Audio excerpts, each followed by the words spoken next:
आदाब, नमस्कार। मैं नाजिश रजा, वन टीवी में आपका स्वागत है। चलिए सबसे पहले नजर डालते हैं आज की हेडलाइंस पर। पीएम नरेंद्र मोदी ने 7वीं भारतीय मोबाइल कांग्रेस का किया उद्घाटन। देश की दी 100 5G लैब की स्वागत। खड़गे ने तेलंगाना चुनाव के लिए उम्मीदवारों को अंतिम रूप देने के लिए सीईसी की अध्यक्षता की। आप सांसद संजय सिंह को कोर्ट से झटका, 10 नवंबर तक बढ़ाई गई न्यायिक हिरासत। खबर विस्तार से। प्रधानमंत्री नरेंद्र मोदी ने प्रगति मैदान के भारत मंडप में 7वीं भारतीय मोबाइल कांग्रेस 2023 का उद्घाटन किया। इसी कार्यक्रम के दौरान पीएम मोदी देश भर में शैक्षणिक संस्थानों को 100 और 5G यूज केस लैब प्रदान करेंगे। वहीं भारतीय मोबाइल कांग्रेस एशिया का सबसे बड़ा दूरसंचार मीडिया और प्रौद्योगिक मंच है, जो 27 से 29 अक्टूबर 2023 तक आयोजित होगा। लेकिन आज हर दिन टेक्नोलॉजी में तेजी से होते परिवर्तन के कारण हम कहते हैं the future is here and now.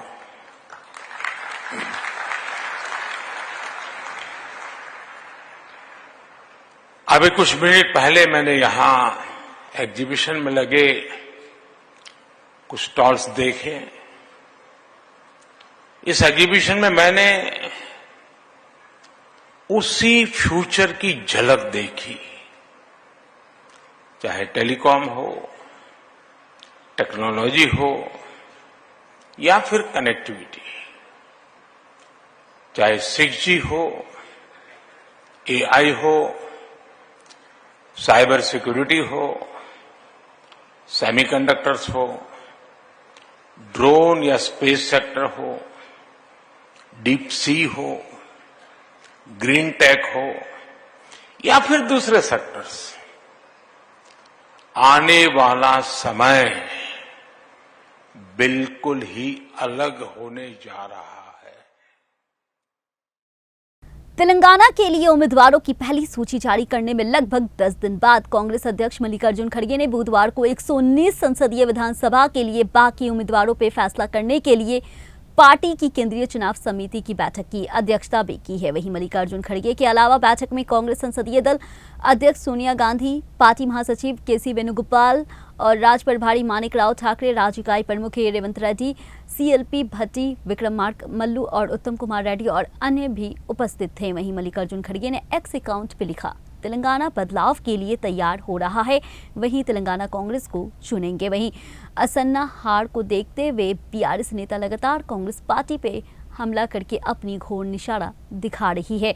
वहीं उन्होंने आगे लिखा है कि BRS BJP MIM अपराध में सभी भागीदार दीवार पे लिखी इबारत जानते हैं। उनके पास तेलंगाना के लोगों को झूठ, लूट और कमीशन के अलावा दिखाने के लिए कुछ नहीं है। हैदराबाद में केंद्रीय गृह मंत्री अमित शाह भारतीय पुलिस सेवा IPS प्रोबेशनर्स के 75वें बैच की पासिंग आउट परेड में शामिल हुए हैं। इस दौरान केंद्रीय गृह मंत्री ने कहा है कि भारतीय दंड संहिता, दंड प्रक्रिया और संहिता और भारतीय साक्ष्य अधिनियम के स्थान पर 3 नए विधेयक संसद द्वारा जल्द ही पारित किए जाएंगे। ये 25 साल इस देश के लिए संकल्प को सिद्धि में परिवर्तित करने के लिए है। ये 25 साल ये देश को हर क्षेत्र में दुनिया में सर्वप्रथम बनाने के लिए है। ये 25 साल देश को दुनिया में अपने उचित और गौरवपूर्ण स्थान पर प्रस्थापित करने के 25 साल है।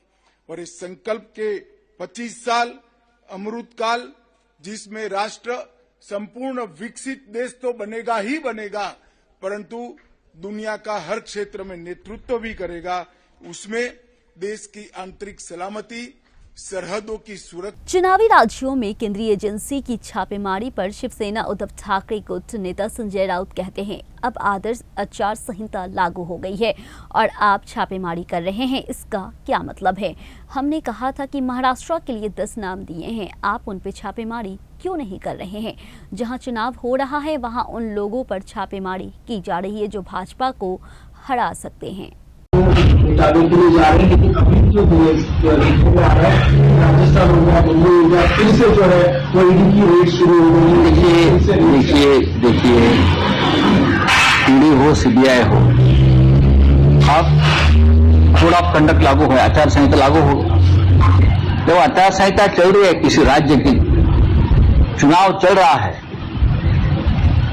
और आप इस तरह से उस पार्टी के अध्यक्ष और मुख्यमंत्री के ऊपर रेड्स करते हो, उसका मतलब क्या है? हमने 10 नाम दिए हैं। शिवाजी पार्क के सभा में भी मैंने उसका पूरे नाम गिने थे। हाँ, महाराष्ट्र के चाहे राहुल कुल हो, चाहे दादा भुसे हो, हाँ, विखे पाटिल, अब्दुल सत्तार, प्रफुल्ल पटेल, अजित पवार, हसन मुशर्रफ, उनके ऊपर रेड्स क्यों नहीं हो रहे? अभी उनके ऊपर रेड्स क्यों नहीं हो रही है?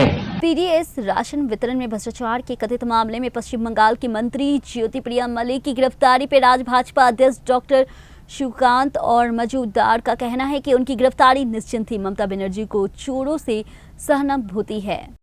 देखिए, ज्योतिप्रिया मलिक का अरेस्ट होना तय था कि बहुत पहले से ही सबको पता था कि कैसे पीडीएस का पैसा लेकर, राशन लेकर, सामग्री लेकर कैसे तस्करी हुआ है।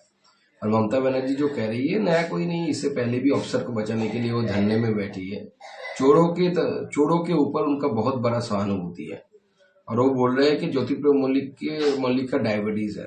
तो क्या जिनका डायबिटीज है उनके ऊपर हम ये दायित्व दे दें कि वो चोरी करें, उनको चोरी करने का अधिकार मिल जाए?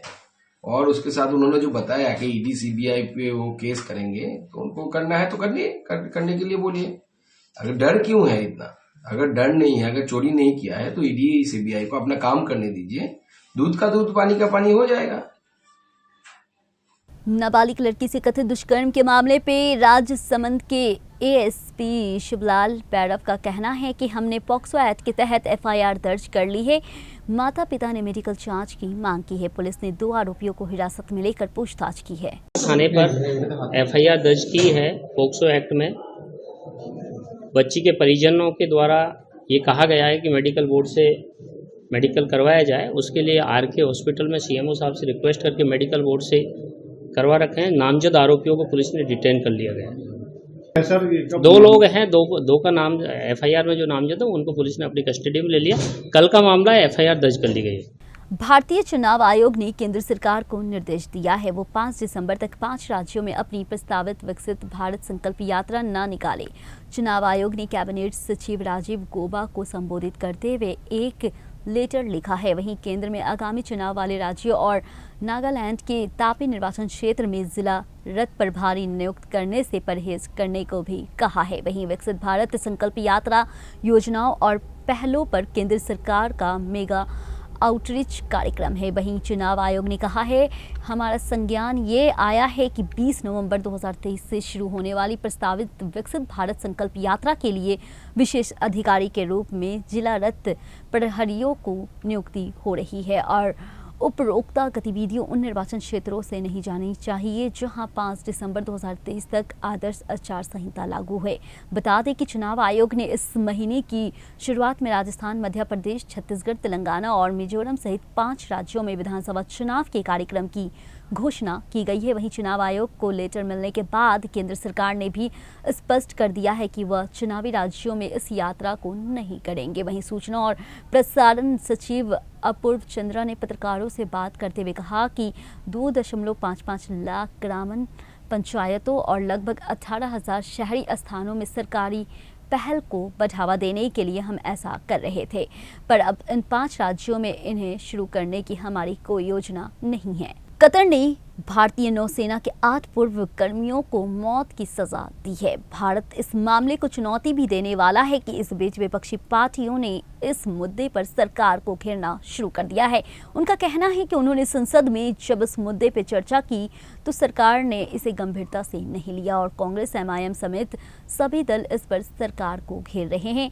पिछले साल 8 भारतीयों को जासूसी से जुड़े मामले में गिरफ्तार किया गया था। वहीं एमआईएम चीफ असदुद्दीन ओवैसी ने कहा है कि प्रधानमंत्री नरेंद्र मोदी को सभी पूर्व कर्मियों को वापस लाना चाहिए। ओवैसी ने कहा, अगस्त में मैंने कतर में फंसे नौसेना के पूर्व अधिकारियों का मुद्दा उठाया था।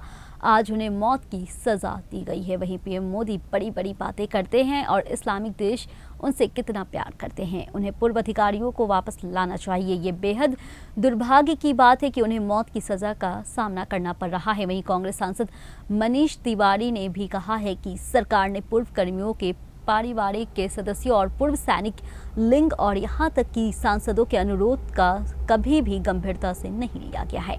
उन्होंने कहा ये वो मुद्दा नहीं है जहां हम ये कहें कि उसने ये कहा है तो उसने ये बोला है। 8 बहुत ही ज़्यादा सीनियर कर्मियों की जान दांव पे लगी है। उन्होंने कहा उनके परियोजनों को भी ये नहीं बताया गया कि उनके ऊपर क्या आरोप है। मुझे बताया गया है कि उनके बचाव के लिए नियुक्त वकील भी परिवारों के साथ टाल मटोल कर रहे हैं। दिल्ली आबकारी नीति मामले में गिरफ्तार आम आदमी पार्टी राज्यसभा सांसद संजय सिंह को दिल्ली के राउज एवेन्यू कोर्ट में लाया गया है। दिल्ली के राउज एवेन्यू कोर्ट ने आप नेता संजय सिंह को 10 नवंबर तक आगे की न्यायिक हिरासत में भेज दिया है। बता दें कि उन्हें ईडी ने दिल्ली एक्साइज पॉलिसी मामले में 4 अक्टूबर को गिरफ्तार किया गया था। अमेरिका ने एक बार फिर रूस पे गंभीर आरोप लगाए हैं। व्हाइट हाउस ने गुरुवार को दावा किया है कि रूस यूक्रेन के साथ युद्ध के दौरान अपने ही सैनिक को मार रहा है। व्हाइट हाउस का कहना है कि रूस अपने उन सैनिकों के खिलाफ कार्रवाई कर रहा है जो जंग में अपने सीनियर्स की बात नहीं मान रहे हैं। वहीं एक रिपोर्ट के मुताबिक पता चला है कि गुरुवार को व्हाइट हाउस में हुई प्रेस ब्रीफिंग में राष्ट्रीय सुरक्षा परिषद के प्रस्ताव जॉन कर्बी ने ये आरोप रूस पे लगाए हैं। इसी दौरान जॉन ने कहा है कि अमेरिका के पास ऐसी जानकारी है कि यूक्रेन की तरफ से गोलीबारी पे पीछे हटने की कोशिश करने पर रूस के कमांडर पूरी यूनिट को जान से मारने की धमकी दे रहे हैं। उन्होंने रूस के सैनिकों को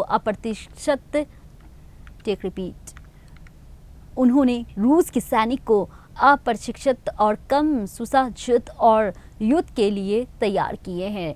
और इतना ही नहीं, जॉन ने आरोप लगाया है कि रूस केवल खराब प्रशिक्षित सैनिकों को लड़ाई में धकेल रहा है, उन्हें कोई उचित उपकरण नहीं दे रहा है, यहाँ तक कि उनके पास संसाधन से लेकर समर्थक की भी कमी है। कर्बी ने आगे कहा है कि रूस को अपने सैनिकों के प्रति ये व्यवहार इस बात को दर्शाता है कि रूस अपने सैनिक के जीवन में कोई सम्मान नहीं करता है। उन्होंने आगे कहा है कि रूस के सैन्य नेता जानते हैं कि वे क्या कर रहे हैं और उन्होंने इसे कितनी बुरी तरीके से संभाला है। उन्होंने कहा कि राष्ट्रपति जो बाइडेन के हाल ही में यूक्रेन के लिए प्रस्तावित सहायता पैकेज को कांग्रेस के जरिए जल्द से जल्द पास करने की जरूरी है।